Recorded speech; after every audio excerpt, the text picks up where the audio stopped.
Imposible vivir de nuevo en esta ciudad. Todas las calles están bloqueadas por mis penas de niño, y por los recuerdos de mis alegrías, peores que los de mis tristezas. François Mauriac. Burdeos.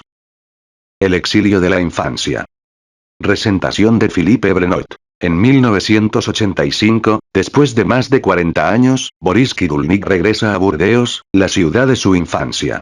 Igual que Mauriac, exiliado en París y que no regresó a Burdeos hasta que se jubiló a los 80 años, puesto que, decía, todas las calles están bloqueadas por mis penas de niño, Boris Kidulnik efectúa este regreso lúcido a sí mismo con la intención de comprender mejor las estrategias de adaptación que lleva a cabo la memoria para que el pasado vuelva a ser accesible. Boris Kidulnik nació en Burdeos en 1937 de padres judíos polacos. Su padre, ebanista, se alista en la legión, igual que muchos judíos europeos. Será herido en combate antes de ser arrestado en 1942 y deportado a Auschwitz, igual que su esposa, miembro de la resistencia, un año más tarde. Desde 1939, Boris no tenía padre. Aquel año, su padre fue enviado al frente, y no lo volvería a ver más que una sola vez, en 1942, en el campo de concentración de Merinach. El resto de la familia, que también se había alistado en la resistencia, desapareció casi por completo. Primera separación brutal y traumática. En julio de 1942, Boris, de apenas 5 años, está solo en el mundo, confiado por su madre a la beneficencia pública la víspera de su detención. Conocerá a partir de entonces a varias familias de acogida, una de ellas en el campo y con otros niños en Pondaurat. En 1943 es recogido por Marguerite Farges, una maestra que lo toma bajo su protección y lo saca de la beneficencia.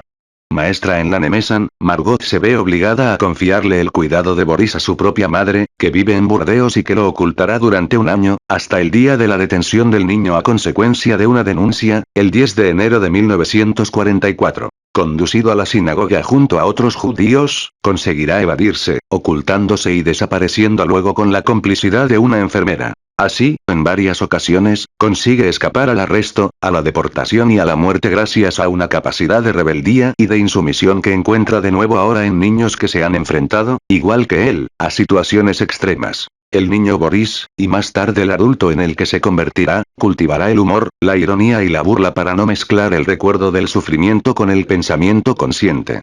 Siempre me ayudaban porque me pasaba el tiempo haciendo el payaso. Me confiesa con una sonrisa. ¿No dice acaso, en Los patitos feos, que algunos niños obligados a la metamorfosis consiguen superar su situación porque, privados de sus padres, inspiran en los otros ganas de ayudarle? Los traumatismos de la primera infancia, por tanto, aunque puedan ser de una formidable destructividad, también pueden despertar estrategias de supervivencia que poseemos en nuestra memoria ancestral. Boris Kidulnik regresó por primera vez a Burdeos en 1985, y a Pondaurat en 1998. 10 años más tarde, realiza un auténtico regreso a sí mismo en estos lugares de su infancia, y aprovecha la ocasión para entregarnos esta reflexión sobre la memoria, las estrategias de adaptación y el regreso traumático del recuerdo, sobre el formidable trabajo que se efectúa en nosotros en los momentos más difíciles que podemos llegar a vivir. Este texto retoma las minutas de visita de Boris Kidulnik a Pondaurat y Burdeos los días 1 y 2 de septiembre de 2008.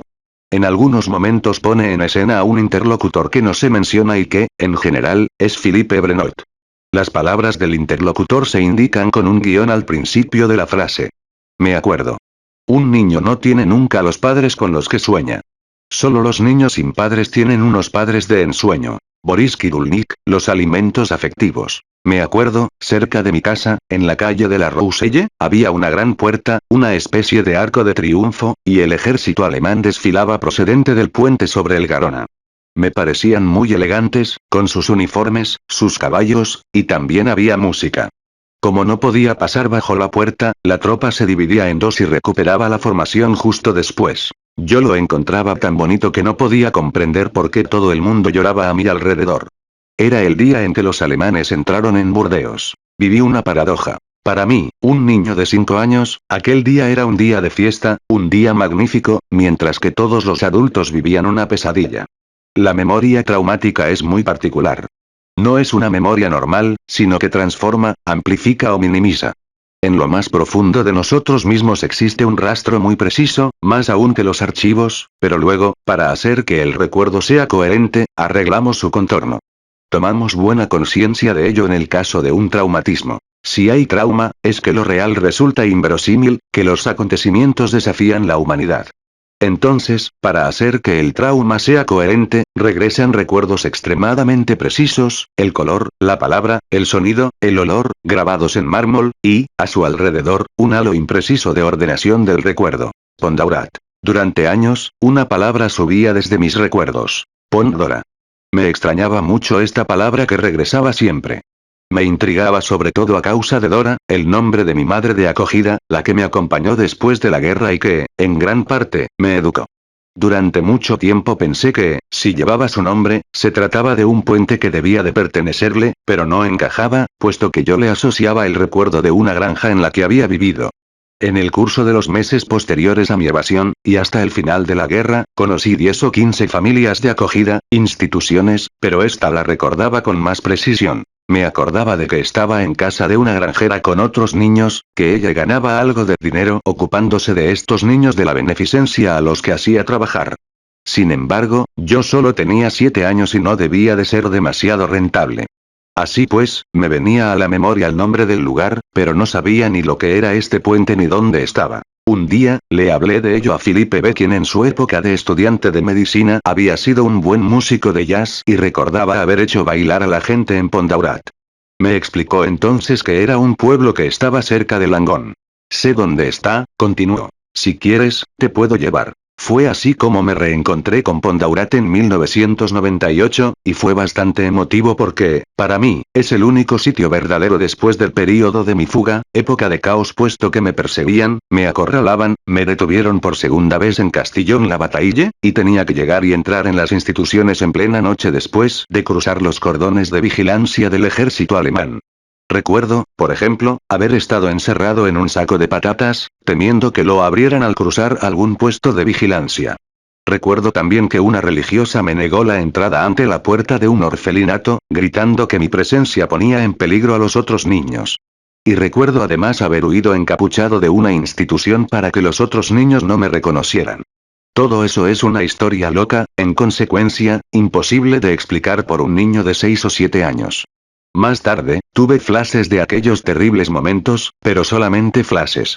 Mientras que ahí, con Pondaurat, tenía por primera vez un elemento de verdad, gracias a los bailes populares y gracias a Philippe. El reencuentro. Después de una breve visita a Pondaurat en 1998, Boris y Philippe regresan por segunda vez en septiembre de 2008, en busca de la granja donde había vivido Boris y que habían encontrado 10 años antes. Me acuerdo del granero en el que no había habitaciones. Dormíamos sobre haces de paja.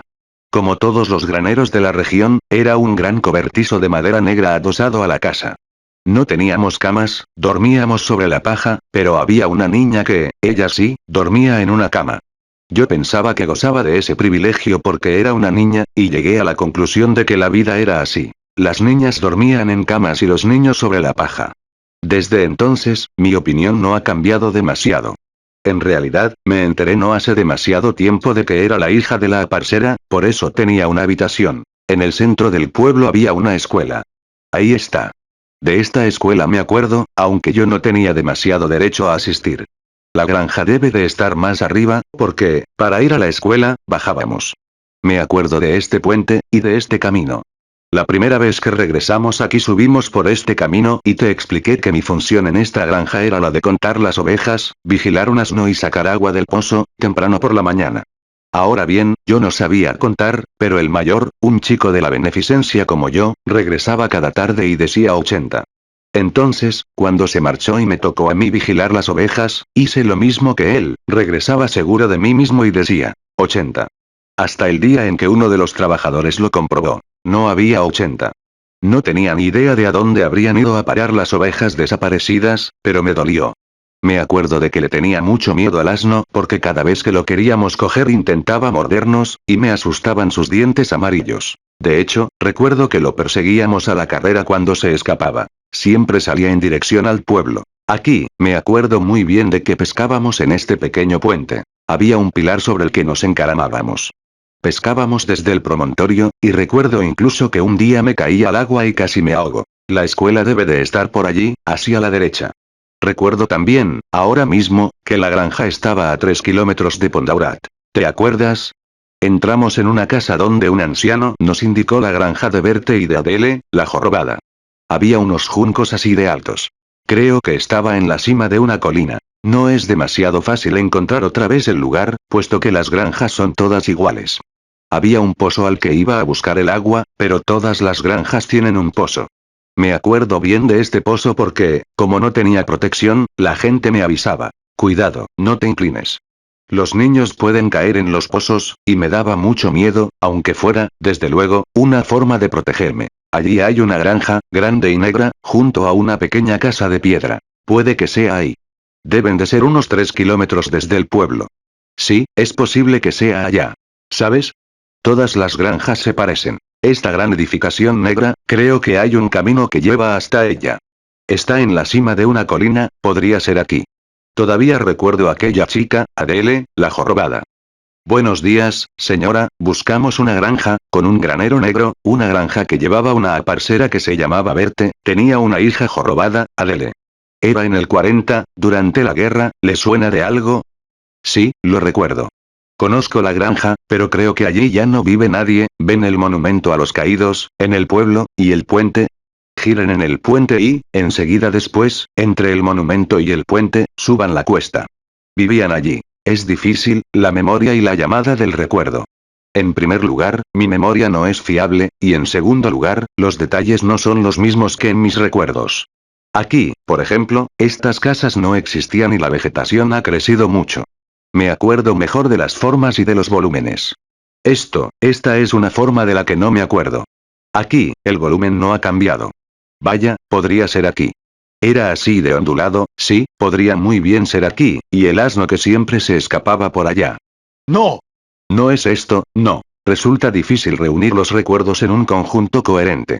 Más bien encuentro un patchwork del que surgen imágenes muy precisas. Fragmentos de verdades claras en un conjunto desenfocado y dudoso. Picture. Desde primera hora de la mañana, mi trabajo en la granja consistía en ir a buscar agua, pero a un niño de mi edad le costaba mucho sacar el cubo del pozo. Tenía que inclinarme, así que tenía mucho miedo de lo que me habían dicho. No te acerques al brocal, que te vas a caer. Y sobre todo que hay cadáveres en el fondo del pozo. La muerte, en aquella época, me parecía banal, y tenía una conciencia clara de haber sido condenado a muerte por ser judío, aunque yo no supiera lo que era ser judío, de modo que estaba condenado a muerte por algo que yo ignoraba. También estaba el mayor de la beneficencia pública, el que tenía 14 años. Al contrario de los adultos, que me llamaban Jean Laborde, él me llamaba Pichon, que en gascón quiere decir pequeño. Me gustaba que me llamara Pichon y no Jean Laborde, el alias que me habían puesto para escapar al acoso. Pichon era el nombre de la amistad. Así pues, el mayor, que sabía contar las ovejas, me llamaba Pichon, el nombre de la amistad. Además de los niños de la beneficencia, Bertie tenía 8 o 10 trabajadores agrícolas. A Adele, su hija, la jorobada, estos hombres un poco toscos siempre la humillaban. Yo creo que la humillación es mucho más grave que los golpes. Cada noche, cuando regresaban los obreros, Adele debía agacharse para quitarles los suecos. Era la época en la que se rellenaban con paja para mantener los pies calientes, y costaba mucho sacárselos después de una jornada de trabajo. Me acuerdo de que al regresar del campo, los obreros se dejaban caer sobre la silla, extendían el pie, Adele cogía el zapato y tiraba con todas sus fuerzas. Entonces, la gran diversión de estos hombres, cuando costaba de sacar, consistía en ponerle un pie sobre el pecho y, de repente, cuando el sueco cedía, empujarla. Adele salía despedida hacia atrás, y se quedaba con el trasero sobre la cabeza. A ellos les divertía mucho, pero a ella le humillaba profundamente. A mí me hacía sentirme desgraciado por ella, porque seguro que le hacía más daño psíquico que físico. Adele nunca hablaba. Yo la consideraba afortunada porque ella tenía una habitación con una cama, pero creo que, en realidad, sufría más que yo. Los golpes duelen en el momento en el que se reciben, mientras que la humillación provoca un sufrimiento permanente en la representación que se tiene de ella. Sin familia. En aquella época, a los niños no se les hablaba, se les hacía trabajar, y ya está. Las únicas veces que los adultos me hablaban era por la noche, cuando me daban vino, porque después de beber vino, yo hacía el payaso y eso les divertía mucho. Era el único momento en el que tenía derecho a la palabra. En aquel tiempo, un niño sin familia era un niño sin valor, algo parecido a lo que pasa todavía con algunos niños en Asia hoy en día, es decir, que solo valemos alguna cosa si tenemos antepasados, si sabemos de dónde venimos, sobre todo en una cultura de campesinos. Un niño sin familia, no sabemos quién es ni de dónde viene. Un niño sin familia no vale nada. Por lo tanto, nunca nos dirigían la palabra, solo nos daban golpes, lo que no quiere decir que nos torturaran. La tortura es la intención de humillar, de privar al otro de su condición de ser humano haciéndole sufrir. Dar un golpe de pasada, duele, pero no es una tortura. Además, nosotros éramos los niños de la beneficencia, es decir, no representábamos gran cosa. Ni familia, ni cultura, ni rentabilidad en el trabajo. Nos acogían por caridad y a cambio de un pequeño peculio. Tiempo después, en otra institución, comprendí que las personas que me alojaban cobraban por ello, y me sentí profundamente liberado. Si se ganaban la vida, entonces yo no les debía nada. Más tarde, en las ocasiones en las que alguna tutora me decía lo que yo hago por ti no lo hubiera hecho nunca tu madre y me lo dijeron varias veces. No me afectaba demasiado porque yo pensaba puedes hablar todo lo mal que quieras de mi madre, pero yo sé que tú haces esto por dinero. Era normal y me liberaba. Otros niños, sin embargo, que se habían encariñado con su tutora, vivían esta frase como una herida, como una traición, porque se encontraban atrapados en una contradicción. Alguien a quien quiero está agrediendo a mi madre. He aquí la injusticia. Son los contrasentidos afectivos. Dormíamos sobre la paja, realizábamos las tareas del campo, no nos lavaban, creo que ni siquiera nos cambiaban nunca de ropa. Al acabar la guerra, cuando una generosa dama vino a buscarme para ocuparse de mí durante algunos días, no pudo reprimir una mueca de repugnancia al ver lo sucio que estaba. Y me sentí resentido contra esta señora porque, por primera vez, me sentí sucio. Fue su mirada lo que me hizo tomar conciencia de mi suciedad. Antes de ella, no me sentía sucio. Fue la mirada de esta generosa dama lo que me hizo tomar conciencia de mi estado. Me quedó un resquemor contra ella a pesar de que, a fin de cuentas, había tenido un bonito gesto hacia mí. La emoción sepultada. La paradoja de la condición humana es que no podemos convertirnos en nosotros mismos más que bajo la influencia de otros. Boris Kidulnik, Los alimentos afectivos. De aquella época, en la que la estrategia era sobrevivir, no recuerdo ninguna emoción. Sin embargo, es imposible que no la hubiera sentido. Todavía hoy, puedo evocar todos esos detalles, pero sin emoción. En mi recuerdo no guardo más que imágenes y palabras sin emotividad. Tengo muchas dificultades en hacer regresar el pasado, porque implica hacer volver la emoción sepultada. Es por eso por lo que solo consigo hablar de mí mismo en tercera persona, por esta razón solo puedo escribir una autobiografía si parece que hablo de una tercera persona. Me resulta fácil explicar las historias de mis pacientes, de mis amigos, les puedo dar la palabra. Ahora bien, hablar de mí mismo me resulta muy difícil, significa reencontrar la emoción sepultada. Si los únicos recuerdos que tengo son imágenes, es porque en aquel mismo tiempo viví emociones que fueron negadas, incluso quizá reprimidas. No me quedan entonces más que las imágenes y las palabras sin emoción. Así pues, si puedo hablar de aquel tiempo de la infancia, es únicamente dando la impresión de vivir una investigación, de hacer un trabajo de arqueólogo, aunque, a fin de cuentas, apenas hable de mí mismo. Es como si llevara a cabo una investigación arqueológica sobre alguien que, como yo, se llamaba Jean Laborde en Pondaurat en 1944. En realidad, no soy yo del todo. Nietzsche y Dostoyevsky sufrieron, ellos también, episodios de autoscopia. Un día, Dostoyevsky sintió una gran angustia al regresar a su casa en San Petersburgo. Abrió la puerta con dificultad y se vio a sí mismo, sentado en su cama, mirándole fijamente. Nietzsche, por su parte, observando por la ventana, se vio a él mismo siguiendo un féretro en el que yacía su propio cuerpo. De hecho, siempre es más fácil hablar de los otros o escribir autobiografías en tercera persona. ¿Quién era yo entonces? Boris Pichon, Jean Laborde. Como acabo de evocar, el mayor me llamaba Pichon, ese nombre cariñoso que se les da a los niños, y me gustaba que me llamara así, ya que sentía que esa palabra transmitía cariño, mientras que Jean Laborde era el nombre del horror, el secreto que salva. Estaba, pues, obligado a amputar una parte de mí mismo para tener el derecho a existir. El problema es que después de la guerra uno continúa viviendo como tenía por costumbre, continúa amputándose a sí mismo. Es decir, el final de la guerra no fue el final del problema. Una vez que uno ha aprendido a defenderse, a sobrevivir, sigue haciendo lo mismo cuando ya no existe razón para ello, cuando eso ya no tiene sentido. De hecho, nunca detenemos la memoria, aunque nos juegue malas pasadas. La memoria es divertida. Así que hacer un poco de arqueología contigo, Felipe, es un juego que me divierte mucho, porque, en realidad, me haces revivir mi propia prehistoria. Sin embargo, la arqueología no es la verdadera memoria, es una memoria controlada en la que no hay emoción. Es como cuando descubrimos un hecho histórico, el momento en el que abrimos unos archivos. Por ejemplo, en mi caso, sería enterarme de que alguien del pueblo se acuerda del nombre de la persona que me ocultaba durante la guerra. Es divertido, pero no soy realmente yo. No es autobiográfico. Durante mucho tiempo, renegué de esta parte de mi historia, es decir, que me las arreglaba para pensar hacia adelante. Sobre todo, nunca mires atrás, porque si te das la vuelta, es la guerra, es la muerte, es el horror y aunque este procedimiento constituye un mecanismo de defensa muy eficaz, resulta terriblemente costoso. Con todo, no tenía elección, mientras que hoy, ahora que soy libre, no es el regreso de la memoria lo que me sorprende, sino descubrir otro personaje, un extraño que se parece a mí, pero que no es verdaderamente yo. Lo que me ha devuelto la palabra es el cambio cultural de los años 80. En pocas palabras, desde el final de la guerra y hasta 1985, me era imposible hablar de lo que había vivido porque la gente se reía de mi historia y no creían lo que les contaba.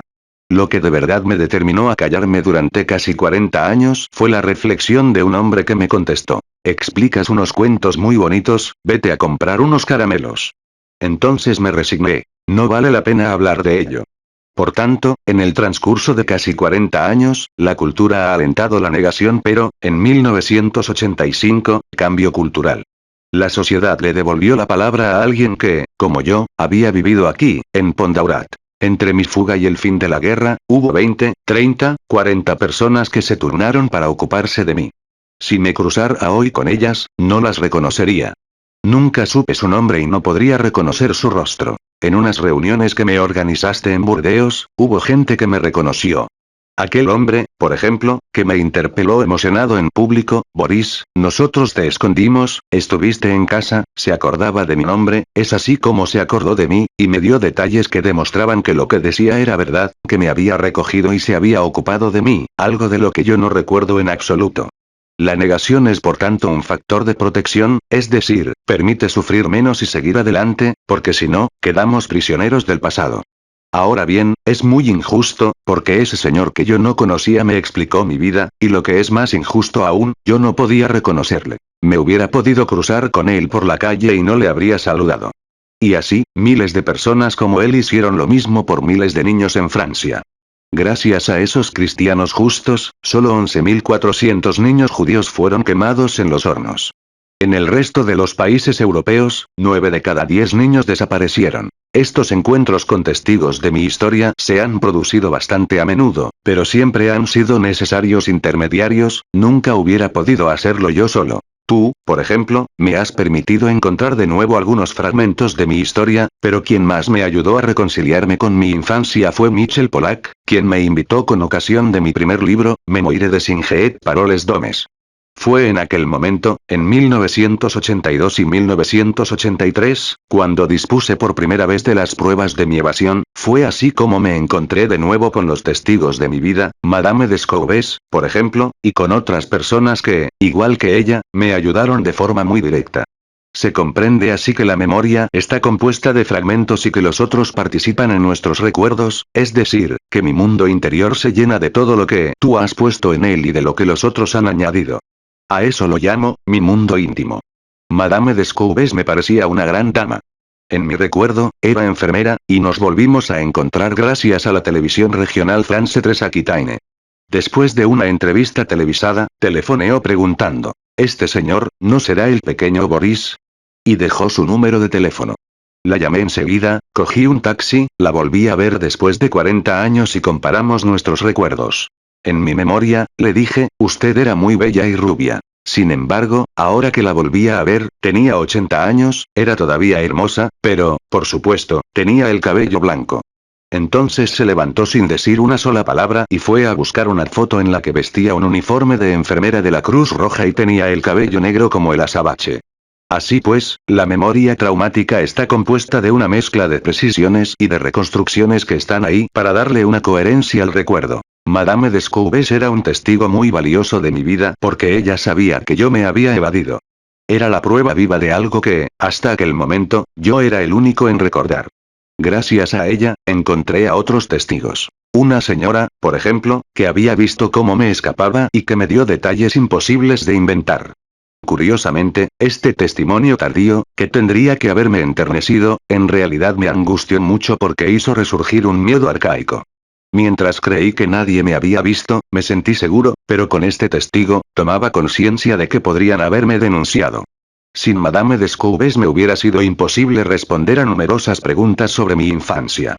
También me explicó muchas cosas sobre la liberación de Burdeos, algunas de ellas difíciles de comprender. 6 meses antes de la liberación, recibió una convocatoria de la prefectura. Todo el mundo le aconsejó que no se presentara y que huyera. Ella prefirió acudir a la entrevista y fue recibida por Maurice Papon, quien se levantó y le estrechó la mano. Sabemos lo que ha hecho en la sinagoga y la felicito. ¿Cómo comprender que un funcionario que hizo detener a mi padre en su cama de hospital, a mi madre en su casa y a mí en casa de Marguerite Farges, pudiera felicitar a esta mujer que se había negado a obedecer sus órdenes? ¿Cómo sabía, él también, que yo me había escapado, igual que Madame Moch, la señora que me telefoneó? Realmente, vivimos en la mirada de los otros e ignoramos su poder. La caída de los nazis había empezado, ¿acaso este hombre preparaba su reconversión? Después de aquello, Madame Descoubes conservó todas las fotos mías que encontraba en la prensa. Era evidente que se sentía muy orgullosa de lo que había hecho.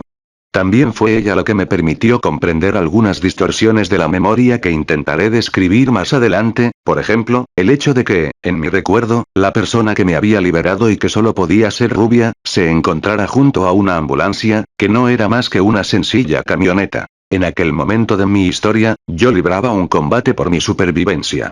Mi día a día consistía en contar ovejas, no decir mi nombre, protegerme, sobrevivir.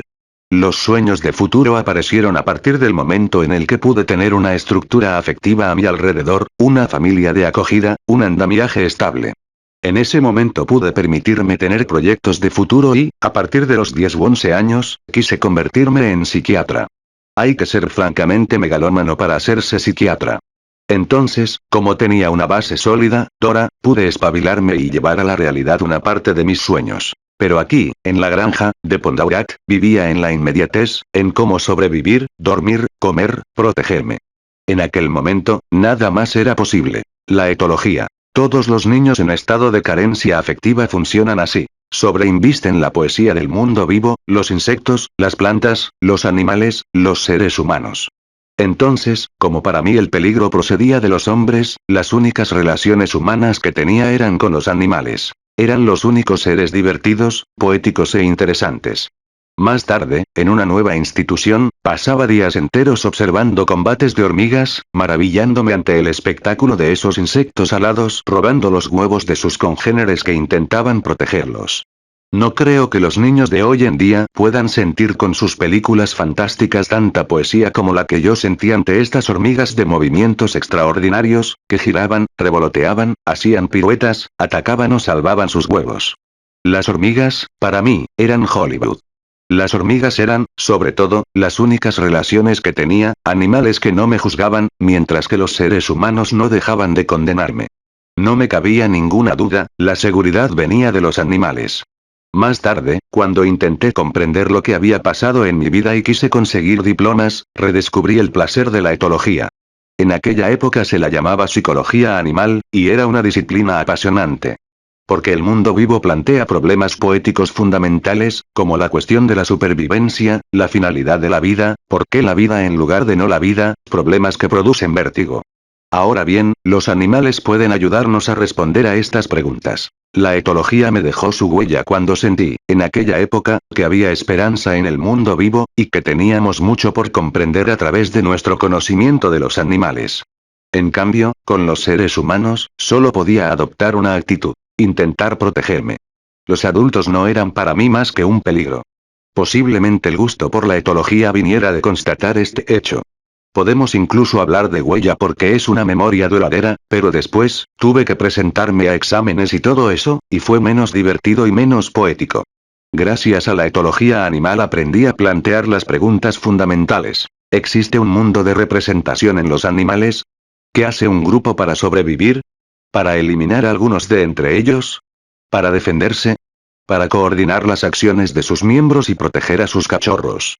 La etología nos muestra que estos problemas también son humanos, aunque el hombre sea una especie animal muy especial. Es decir, no podemos extrapolar los razonamientos de la avispa al perro, del alcaudón a la garza, ni extrapolar este pensamiento al hombre. Sin embargo, nuestra pertenencia al mundo de los vivos permite, por analogía y diferencia, concretar mejor el lugar del hombre en su entorno. Levi Strauss nos ha demostrado que si queremos dar un enfoque científico, debemos tomar distancia con el objeto de estudio, lo que confirma un proverbio indudablemente chino. No puedes verte la nariz porque la tienes demasiado cerca de los ojos. En efecto, cuando estamos demasiado cerca de los otros, en la vida íntima, en la vida de familia, nos comprometemos, nos enfadamos, nos amamos, pero no nos observamos. Para comprender hace falta una cierta distancia, y los animales nos ofrecen esta distancia que permite plantear de un modo más objetivo los problemas de lo vivo y de lo humano. Regreso a la granja. ¿Sí? Es allí. Estoy completamente seguro. Ahora me acuerdo. A la derecha, el cobertizo, el pozo, allá, en el campo. Y el granero, esa arquitectura igual a la de los secaderos de tabaco. La puerta, la reconozco, la casa ha cambiado, las ventanas son diferentes, pero no hay duda. Es coherente. Solo puede ser aquí, aquí es donde vivía Adele, la jorobada. No cabe duda, ese es mi pozo. Aquí es por donde bajaba el cubo. Fíjate, el polispasto es el mismo, todavía me veo haciéndolo girar para subir el agua. El cubo pesaba mucho, 4 o 5 litros. Para un niño, es muy pesado, pero ahora es mucho más civilizado, hay árboles de verdad, una casa de verdad. Sin ti nunca hubiera encontrado esta granja. Me he limitado a intentar escuchar tus palabras, palabras que no querías oír. Yo tengo otra explicación. Como la memoria traumática está compuesta de imágenes hiperprecisas y que alrededor de estos flashes recomponemos una historia, tú, que no tenías esta memoria enfermiza, escuchabas lo que yo decía. Tenías entonces más coherencia y certeza para guiarme. No puede ser aquí. No, más bien por allá. Por eso hemos encontrado este lugar, yo solo no lo hubiera encontrado nunca. Todo eso me lleva a plantear muchas preguntas. La memoria no consiste en el simple regreso de los recuerdos, sino en una representación del pasado. La memoria es la imagen que nos hacemos del pasado. No quiere decir que nos mintamos, solo nos acordamos de fragmentos de verdad que ordenamos, como en una quimera.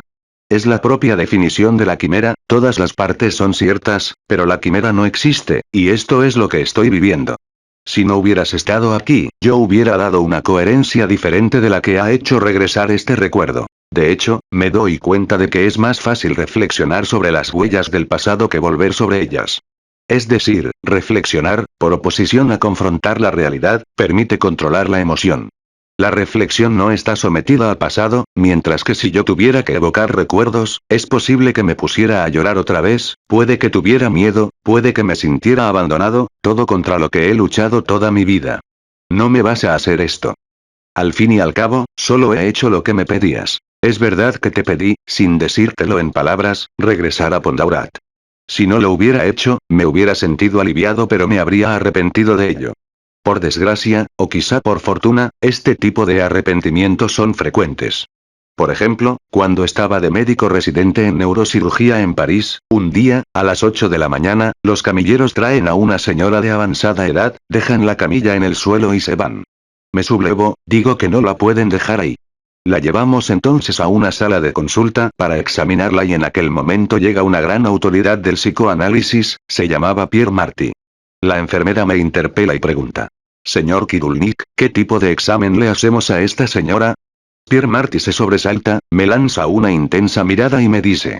Su padre se llamaba Aaron, lo conocí en un grupo de militantes antifascistas. Venga a verme, me gustaría hablar con usted. Está claro que tuve miedo de ese encuentro, de encontrarme con mis recuerdos y conmigo mismo, y nunca fui a verle, pero me he arrepentido toda mi vida. Ahora bien, si no lo hice, fue para protegerme, al mismo tiempo que una parte de mí no deseaba otra cosa. Viví la misma historia con Pondaurat. Si no hubieras insistido, si no me hubieras dicho es fácil, ya verás, lo encontraremos, yo no hubiera ido nunca, y lo hubiera lamentado amargamente. O es posible que incluso te lo hubiera reprochado. Nadie se acuerda de los mismos detalles de un mismo acontecimiento porque el recuerdo está construido como un patchwork, de fragmentos de verdades. La primera granja que visitamos también era un fragmento de verdad, y esta, la granja en la que realmente viví, es otro fragmento de verdad, con su secadero de tabaco, su pozo, el granero, todas las granjas de la región son, por lo tanto, pequeños fragmentos de verdad porque cada una de ellas me recuerda muchas cosas. Forman parte de mi quimera, aunque no sean el objeto de mi realidad interior. La primera vez que vine aquí contigo, tuve verdaderamente la impresión de convertirme en un ser como todo el mundo, es decir, la parte de mí que todo el mundo conoce y aquella de la que no podía hablar se reunían al fin. A partir de aquel momento, pude hablar de mi historia como de una banalidad y decir, por ejemplo, nací en Burdeos, fui detenido, me persiguieron, estuve en la beneficencia. Por fin era yo mismo. Mi historia dejaba de ser anormal y monstruosa. Otro mecanismo de defensa, la negación, consiste en evitar evocar lo que hace sufrir. De niño, recuerdo un precioso grabado de Gustave Doré en la Biblia, un grabado de Lot y sus hijas. Todo el mundo recuerda que Dios le dice a Lot: no te des la vuelta, no mires atrás para ver los incendios de Sodoma, porque si lo haces te convertirás en estatua de sal. En aquella época, para mí, esta sal no podía ser más sal que la de las lágrimas, así que hice de esta historia una norma de vida. Tendré que ir siempre hacia adelante, no llorar nunca, no quejarme nunca, no darme la vuelta ha sido hasta ahora mi estrategia para sobrevivir, como todos los que ponen en marcha un proceso de resiliencia. Fue mi estrategia de existencia, hasta que conocí a Felipe. Él hizo posible, primero, que regresara a Burdeos y ahora, que me reencuentre con Pondaurat. Mi sistema de equilibrio consistía en una amputación de mi personalidad en legítima defensa. Hasta entonces, nunca había regresado hacia atrás, pese a lamentar no haberlo hecho. No era, pues, demasiado sencillo. Entrábamos por aquí. Aquí estaba la puerta, era grande, o a mí, un niño, me lo parecía. Los haces de paja estaban allá, en el suelo. Mi habitación, si es que se puede hablar de habitación, estaba aquí, en el suelo. Me acuerdo de que dormía sobre la paja con el mayor, aquel que me llamaba Picchum. Yo lo seguía a todas partes, me hacía sentir seguro. Mi haz de paja estaba ahí, y aquí mi trabajo. Los corderos, el agua y griega. El asno, el que siempre me quería morder, solía estar aquí, atado a un poste.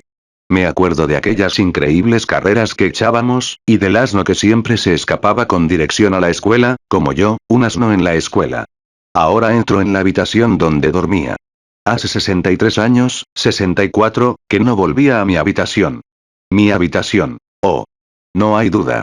Veo otra vez todos los detalles, exactamente así. Veíamos la luz del día a través de los tablones del altillo, los haces de paja estaban ahí, y un poco más arriba, la estructura quedaba cerrada. No ha cambiado nada, salvo que estaba más ordenado que ahora.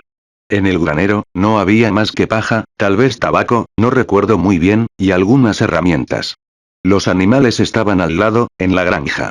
Yo dormía en ese rincón, junto a la pared, esta puerta no existía. Era mi habitación, nuestra habitación. En mis recuerdos, Adele dormía en la casa y nosotros dos, el mayor y yo, aquí, en el cobertizo. Después, no sé qué pasó. Aquí, me vuelve la emoción, tal vez sea el hecho de hacer regresar los recuerdos. La emoción me vuelve porque el cañizo era idéntico.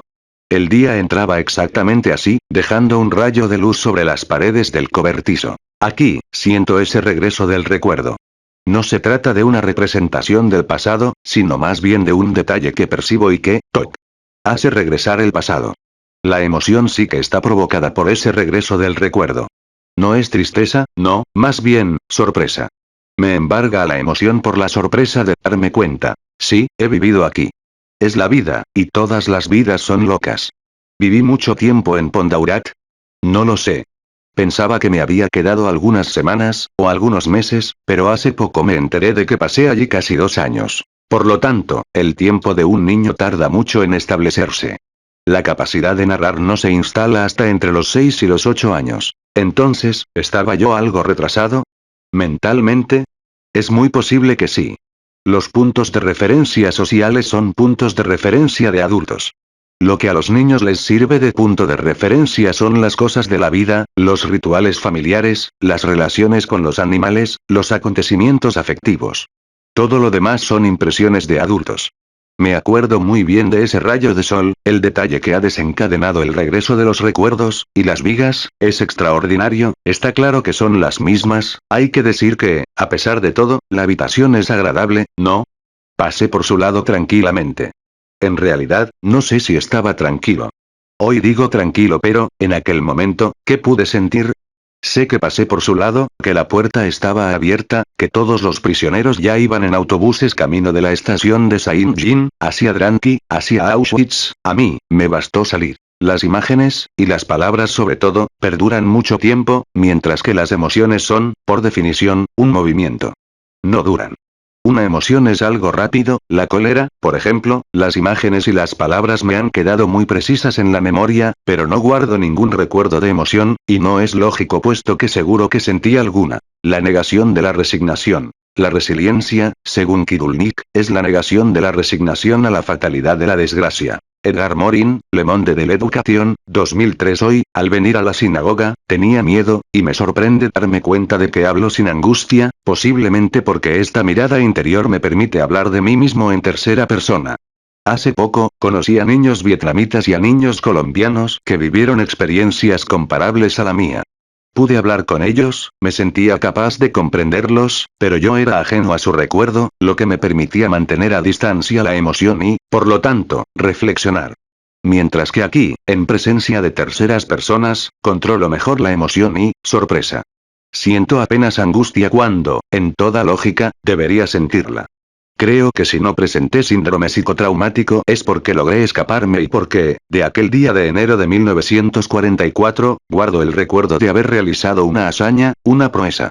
Cada vez que volvía a pensar en lo que había ocurrido, me decía, no te preocupes, todo irá bien, siempre hay una solución, y volvía a pensar en esa escena del meadero.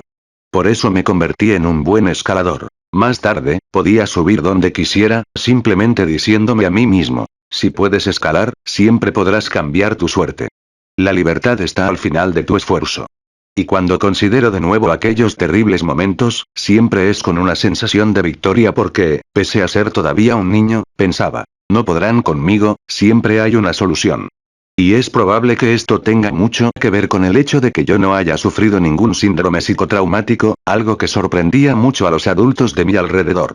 No dejaban de preguntarme, ¿pero no sientes angustia? ¿No tienes pesadillas? Pues mira, no.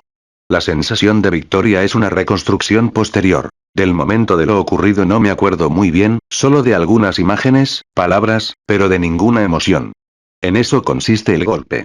Después, me embargó la sensación de libertad posible, y muchos niños que han vivido situaciones idénticas me han explicado que recordar que habían podido controlar una parte de la situación les había dado una gran confianza en sí mismos. Esta sensación de victoria nos la puede proporcionar una acción, una representación, y también más tarde, un compromiso político, filosófico, religioso o intelectual, porque esta sensación de victoria puede ser asimismo construida con posterioridad al golpe. Muchas personas que en el momento de los hechos han sentido pánico o desesperación, pero que no han tenido esta sensación de victoria, se han convertido más tarde en psicólogos, filósofos, novelistas o cineastas. A posteriori, al comprender lo que había pasado, han controlado la emoción. Ellos mismos han construido esta sensación de victoria con posterioridad a haber acusado el golpe. De la emoción que apartamos de nosotros hacemos una representación, es decir, representamos en la memoria un acontecimiento pasado. La resiliencia, por tanto, solo puede efectuarse con posterioridad al golpe.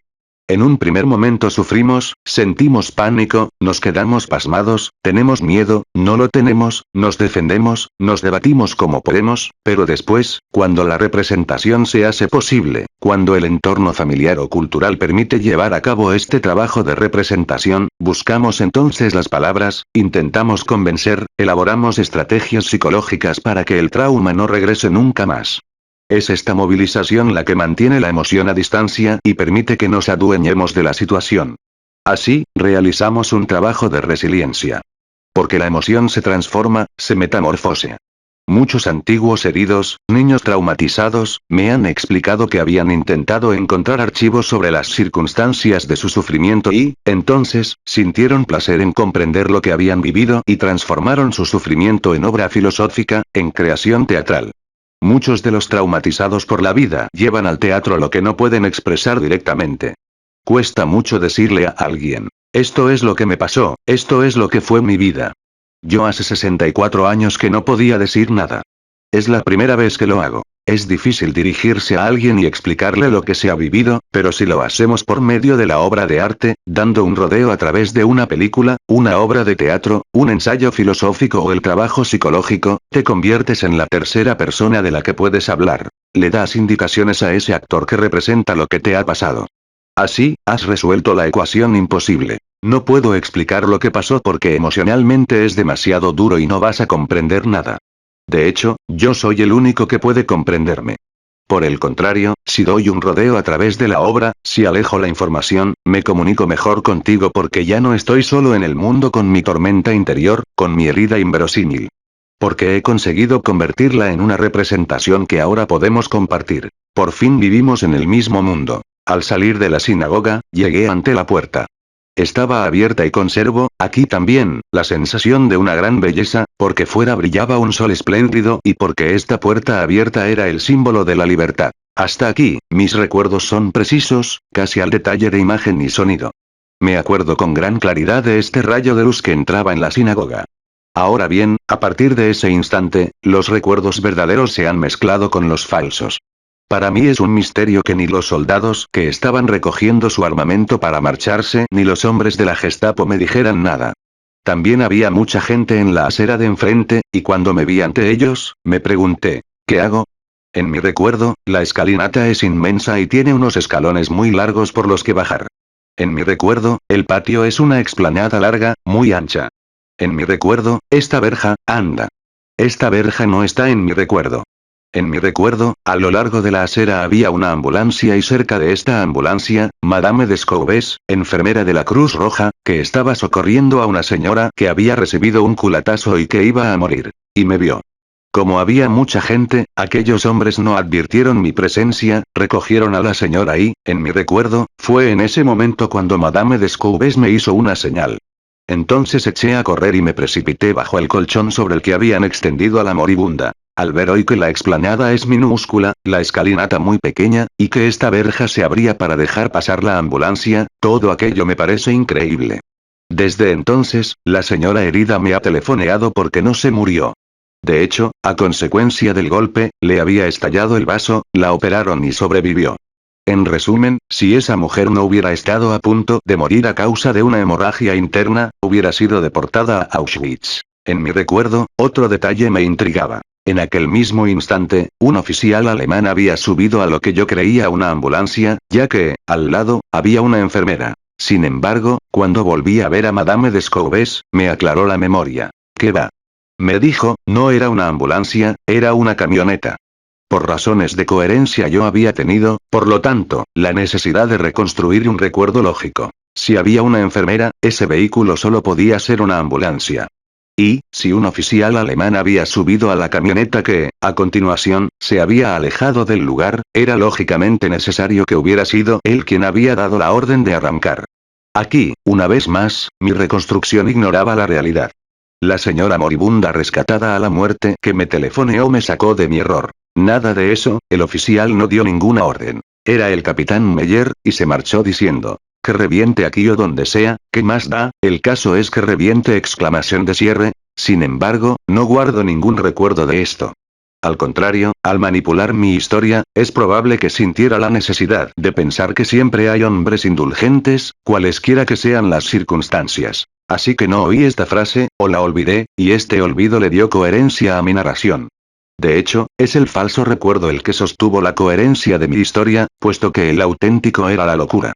Tuve por tanto que encontrar una coherencia que se pudiera dividir en partes. Puesto que era una enfermera, entonces el vehículo, naturalmente, era una ambulancia, y puesto que la ambulancia se había puesto en marcha, ese oficial no podía ser más que un alemán amable. Ahora bien, nada de todo eso era cierto. He oído muy a menudo a niños o adultos explicarme de este modo cómo sobrevivieron. Creo que la manipulación del pasado que hacen es un factor de resiliencia y que los que no adoptan este punto de vista quedan prisioneros de su historia. Solo ven y viven el horror de la realidad, la herida interior, la inquietud, la angustia.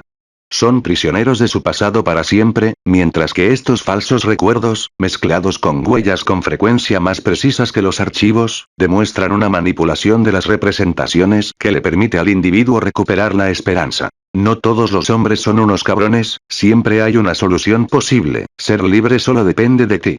Muchos niños abandonados me confirman que en esos terribles momentos siempre estaban al acecho de la belleza, incluso en medio de las peores atrocidades. En Ruanda, en el paroxismo del horror, algunas personas escribían poesías. En pleno drama, acudían a los escribientes públicos y les dictaban la atrocidad de lo que estaban viviendo para que sus nietos pudieran algún día leer lo que había pasado. Hay personas que tienen el talento de provocar la suerte. Yo no la he tenido siempre. Aquel día sí, podríamos decir que tuve suerte, si bien es cierto que la provoqué, hice sonreír a la suerte, y la suerte me sonrió. En la vida, no suele ocurrir siempre, pero aquel día, la suerte me sonrió.